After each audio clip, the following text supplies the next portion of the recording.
को प्रणाम। अभी से करीब 6 वर्ष पहले मैं पहली बार मिला फुलबसंत यादव जी से। मेरी छत्तीसगढ़ी अभी अच्छी नहीं है तो अभी हिंदी बोल रहा हूँ। ऐसी उम्मीद है 5 दिन बाद आपसे मिलूंगा तो छत्तीसगढ़ी में बात कर पाऊंगा। फुलबसंत जी स्टेज पे आई और उन्होंने कहा कि ऐसा हमने कार्य यहाँ पे किया है। मेरे साथ जो बगल में बैठे थे बहुत बड़े IAS ऑफिसर थे। वो उस समय प्राइम मिनिस्टर के साथ काम कर चुके थे। ऐसे आपको याद होगा फुलबसंत जी, वो अरुण जी वहाँ पे थे।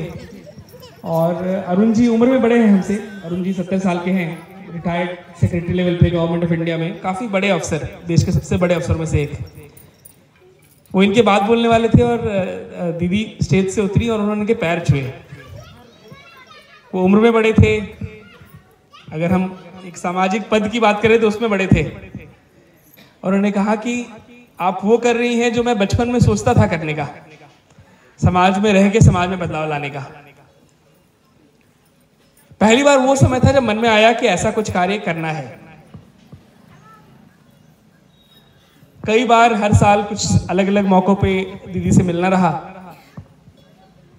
पिछले वर्ष खुद आके कुछ गांव में रहा मैं, और मन में एक बात पक्की हुई कि ऐसे लोग, आप जैसे लोग जो अपने गांव के लिए, अपने क्षेत्र के लिए ये काम कर रहे हैं, ऐसे लोग देश के हर जिले में, हर जगह पे चाहिए। और अगर ऐसे लोग समाज के बीच से आएंगे तो समाज अपने आप बेहतर हो जाएगा। अपने एरिया में अपने लोग मिलकर एकत्रीकृत हो जाए तो सिर्फ ऐसे लोगों की एक फौज बनानी पड़ेगी पूरे देश में। जैसे यहां पे आप लोगों ने एक फौज बनाई है, ऐसी फौज भारत के हर जिले में चाहिए।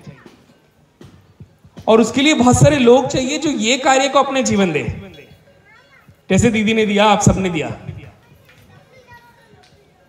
आपके जो लोग बगल में बैठे हैं, हमें उनसे और उनको खुद से यही उम्मीद है कि हम अपने देश में जहां भी जाएंगे वो आपके कार्य को सीखें कि आपने कैसे समाज को संगठित किया, समाज में कैसे बदलाव लाए, समाज में महिलाओं को, लोगों को कैसे जोड़ा। और सिर्फ जोड़ने के पर्पज से नहीं, जोड़ के समाज के काम आने के पर्पज से, उस उद्देश्य से, उस जोड़ने की प्रक्रिया को हम आपसे सीखने आए हैं। हम सब अलग अलग जगह से आए हैं। हम में से कुछ लोग एकदम भारत के नीचे, यहां से करीब 4000 किलोमीटर दूर केरल से आए हैं। कुछ एकदम पूर्व में, एकदम भारत के पूर्वोत्तर राज्य, जिसको सुना है हमने, जहां सूर्य की किरण सबसे पहले पड़ती है, अरुणाचल, वहां से आए हैं। कुछ लोग भारत के पूरे पश्चिम, गुजरात, वहां से आए हैं। ऐसे भारत के करीब 20 राज्यों से हम सब आए छत्तीसगढ़ में, क्योंकि छत्तीसगढ़ में हमें यह जानकारी आ रही है कि यहाँ पे समाज के बीच रहने का मौका मिलेगा। तो जब आप बता रहे थे दीदी कि यहाँ पे रूखा सूखा मिलेगा, यहाँ पे गांव में रहना होगा, हम वही करने आए हैं यहाँ पे, ताकि हम आपसे सीख सके। आपने जो काम पिछले 23 सालों में किया, क्या हम आपसे सीख के अपने जिलों में वो काम अगले 5-10 सालों में कर सकते हैं? क्या अपने गाँव में जाके, अपने शहरों में जाके हम वो जन चेतना जगाने का काम कर सकते हैं? अगले 5 दिन आप सबके साथ चलेंगे, आपसे खूब सारी बातें करेंगे। आपसे आपके बारे में पूछेंगे, आपके घर के बारे में पूछेंगे, आपके गांव के बारे में पूछेंगे। हम सवाल पूछेंगे, आप प्लीज बुरा मत मानना। हमारे पास सिर्फ 5 दिन है वो समझने के लिए जो आपने 23 सालों में किया है।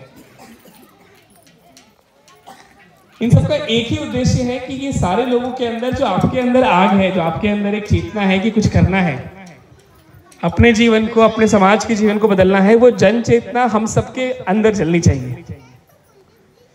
वो जो दिल के अंदर एक आग है, वो आग हम सबके अंदर जलनी चाहिए। उसी आग को ढूंढते हुए आए हैं। जब सामूहिक 3 ताली बजती है तो मन खुश हो जाता है। ऐसी ताली हमारे कानों में गूंजती रहे, इसके लिए आए हैं। मैंने देखा कैसे आपने इस पूरे संगठन को, इस चेतना को अपने हर काम में इंक्लूड कर लिया है। जब मेरे सर पे ये तिलक लगा, जैसे ही तिलक लगा, हम सबके चेहरे पे हम सब आपके कार्यकर्ता हो गए। आपके कार्यकर्ता आपके गांव में कुछ सीखने आए हैं, आपने उसका हमें मौका दिया, उसके लिए आप सबका बहुत बहुत धन्यवाद।